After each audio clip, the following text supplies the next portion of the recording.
This is MPTV Safety and Sanitation Tip.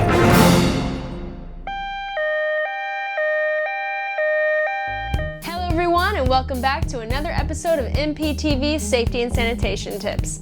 I'm Nicole, and today I will be teaching you the correct ways to clean your brushes so they stay clean, intact, and have a happier lifespan with many more uses. When you're a makeup artist, the obvious and most important thing you should focus on is sanitation. That's why in makeup and beauty schools, they teach you safety and sanitation before even getting into the makeup portion.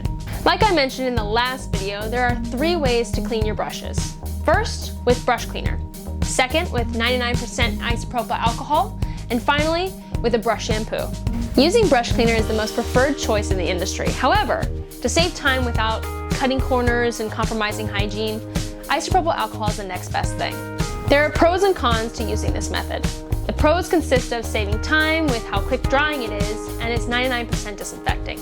The con is that it can dry out the bristles in the brush and give it a shorter lifespan. You wouldn't just shampoo your hair over and over again for a long period of time and never condition.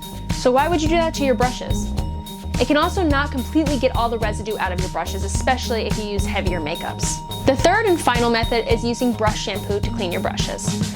I personally use this method about once a month, especially if someone is consistently working. Give your brushes a little TLC with using a disinfecting brush shampoo. This method may be a little time consuming, but in the end, your brushes and clients will thank you. Now, when using these methods, please keep in mind that there are a lot of clients with allergies, so please be mindful of what products are being used to achieve cleanliness. Thank you all so much for tuning in this week, and I'll see you all next time for another MPTV episode of Safety and Sanitation. I'm Nicole, and as always, respect the craft.